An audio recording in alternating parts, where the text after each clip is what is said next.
Good morning, students. Myself, Dr. Suman, Assistant Professor, Government Law College, Ajmer.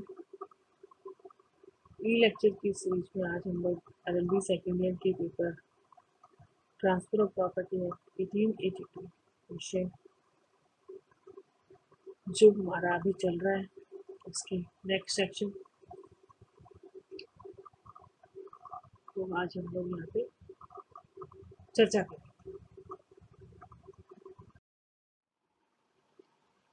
आज हम लोग section 19 vested interest धारा 19 निहित हित विषय ट्रांसफर ऑफ प्रॉपर्टी एक्ट संपत्ति अंतरण अधिनियम।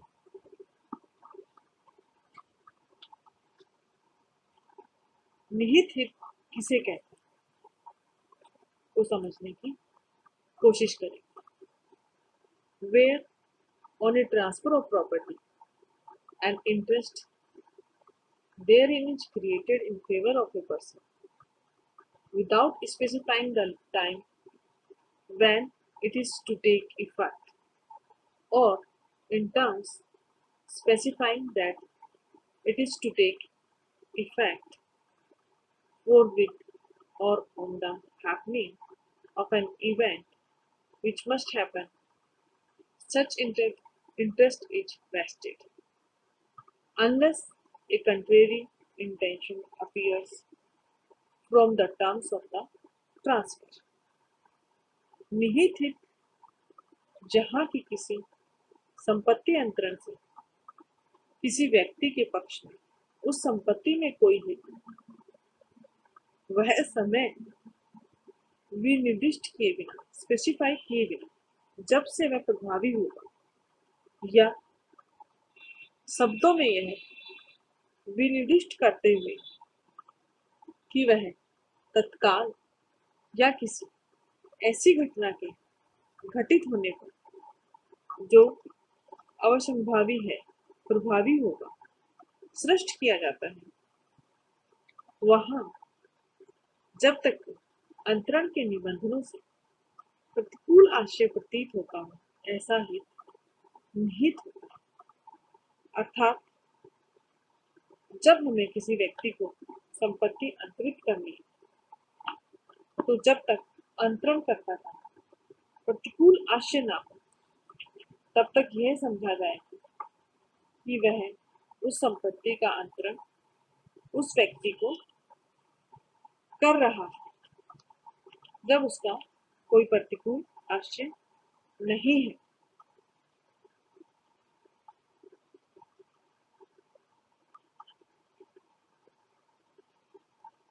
निहित हित तभी कहा जाएगा जब interest is created in favour of a person, किसी व्यक्ति में या किसी व्यक्ति के पक्ष में वह हित कर दिया गया। समय का वर्णन किए बिना विदाउट स्पेसिफाइंग द टाइम, अर्थात समय नहीं बताया गया हो कि उस समय आपको ये मिलेगी तब ये प्रभावी होगा, ऐसा कुछ भी इसमें नहीं होगा। A vested interest is not defeated by the death of the transferee before he obtains possession. निहित हित कब्जा अभिप्राप्त करने से पहले अंतरिती की मृत्यु हो जाने से विफल नहीं होगा। अर्थात निहित मीन्स कि जो उसमें समाहित है, निहित उसी के अंदर है। इसीलिए सेक्शन 19 में निहित हित में ये व्यवस्था की गई है कि अगर कोई ट्रांसफर सेक्शन 19 के अंतर्गत निहित हित के अंतर्गत किया गया है और पोजीशन, क्योंकि जब कोई चीज या कोई वस्तु अंतरित की जाती है तो अंतरणकर्ता अंतरिती को देता है, वो उसके पोजीशन में चली जाती है। सेक्शन 19 इसकी व्यवस्था करता है कि निहित हित कब्जा अभिप्राप्त करने से पहले अगर अंतरिति की मृत्यु हो जाती है तो उससे भी विफल नहीं होगा, डिफीट नहीं होगा, विफल नहीं होगा। निहित का अभिप्राय है कि वो उसे मिलकर ही रहेगा। एक्सप्लेनेशन: केवल ऐसे उपबंध जिसके द्वारा हित का उपभोग मुलतवी किया जाता है या उसी संपत्ति में कोई पूर्विक हित किसी अन्य व्यक्ति के लिए दिया जाता है या आरक्षित किया जाता है या उस संपत्ति से उद्भूत आय को उस समय तक संचित किए जाने का निर्देश किया जाता है जब तक उपभोग का समय नहीं आ जाता, या केवल ऐसे किसी उपबंध से यदि कोई विशेष घटना घटित हो जाए तो वह हित किसी अन्य व्यक्ति को संक्रांत हो जाएगा। यह आशय कि हित निहित नहीं होगा अनुमत न किया जाएगा। An intention that an interest shall not be vested is not to be inferred merely from a provision whereby the enjoyment thereof is postponed, or whereby a prior interest in the same property is given or reserved to some other person, or whereby income arising from the property is directed to be accumulated until the time of enjoyment arrives, or from a provision that if a particular event shall happen, the interest shall pass to another person। अर्थात जहाँ उपभोग अर्थात उस संपत्ति के enjoyment, उसको use करने का उपभोग डेफर्ड किया गया, मुलतवी किया गया है, कुछ समय बाद के लिए दिया गया है, तो वहाँ उस संपत्ति में कोई भी पूर्विक हित किसी अन्य व्यक्ति को दिया जाता है, आरक्षित किया जाता है। तो जब तक उसके उपभोग का समय नहीं आएगा, उपभोग का समय उसके लिए जिसको वो संपत्ति मिलनी है या किसी विशेष घटना के घटित होने पर ट्रांजिट होना है, जब तक कि वह घटना न हो ऐसा आशय उसका हित निहित नहीं होगा, ऐसा नहीं समझा जाएगा। अर्थात ये चीजें भी निहित हित को नहीं रोकती हैं, हित निहित ही रहेगा। Vested interest. Section 19 makes it clear that an interest can be said to be vested interest where there is immediate right of present enjoyment or a present right for future enjoyment।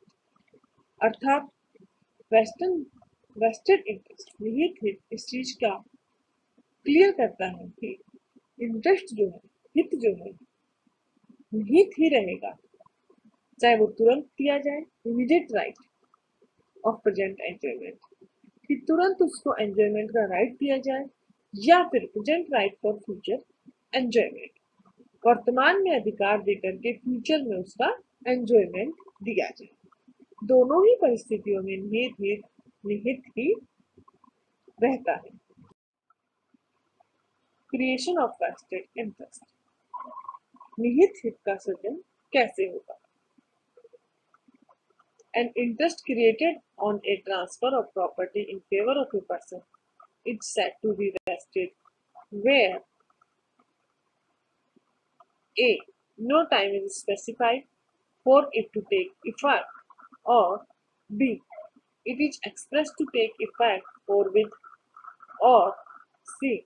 It is to take effect on the happening of an event which must happen। अर्थात निहित हित का सृजन निम्न परिस्थितियों में होगा। निहित हित एक भावी हित, फ्यूचर में मिलने वाला, भविष्य में मिलने वाला हित है। निहित हित निहित ही रहेगा तब जबकि निहित हित के लिए यदि किसी संपत्ति अंतरण द्वारा किसी व्यक्ति के पक्ष में no time is specified for it to take effect, अर्थात प्रभावी होने का समय बताए बिना, या it is express to take effect फॉरविथ।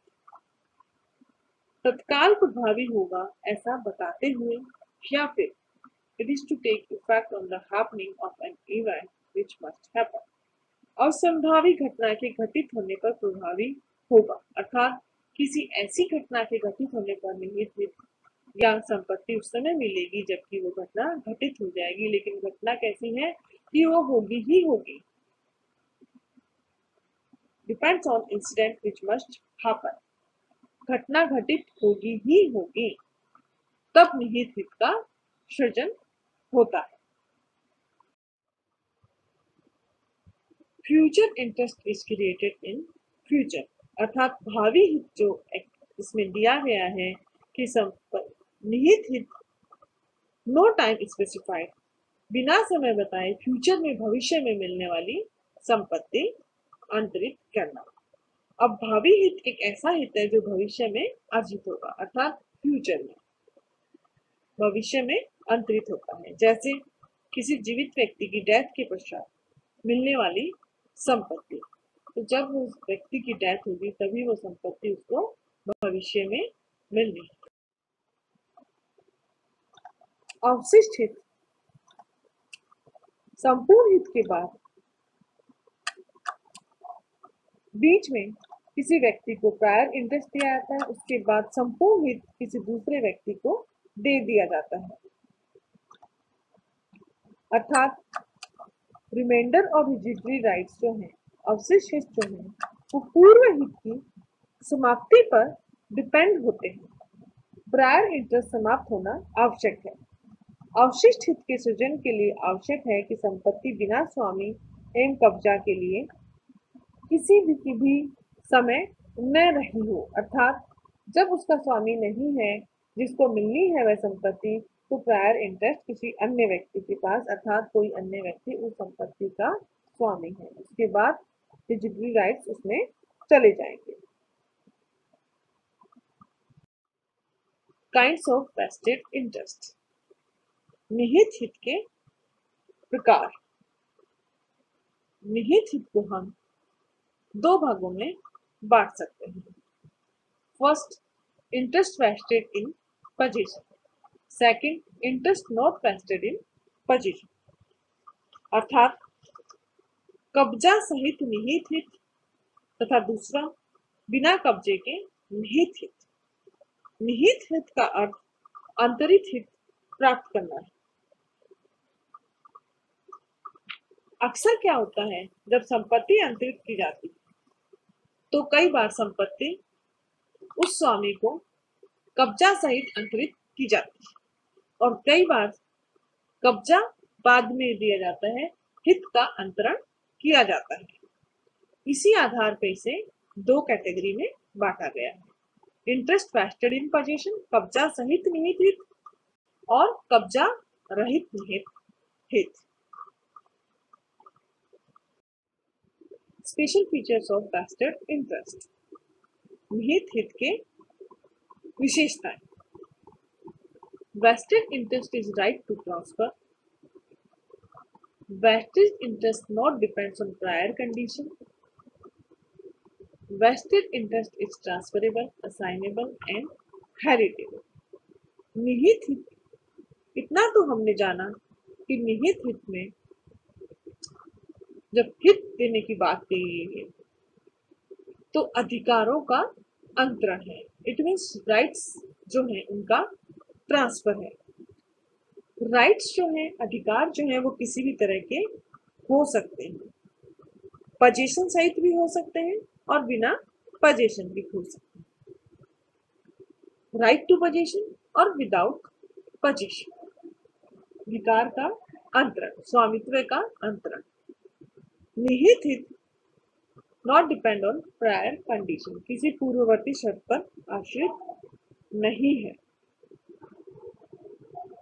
निहित हित प्रत्येक ढंग से ट्रांसफरेबल, असाइनेबल और हेरिटेबल है, अर्थात अंतरणीय है, समुद्देशीय है एवं उत्तराधिकारों द्वारा प्राप्त किया जा सकता है।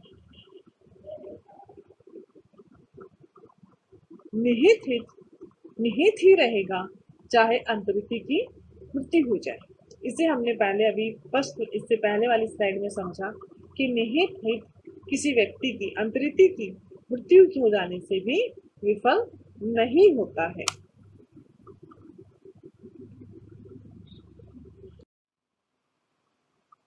अर्थात आज हमने निहित हित सेक्शन 19 वेस्टेड इंटरेस्ट समझने की यहाँ पे कोशिश की गई है।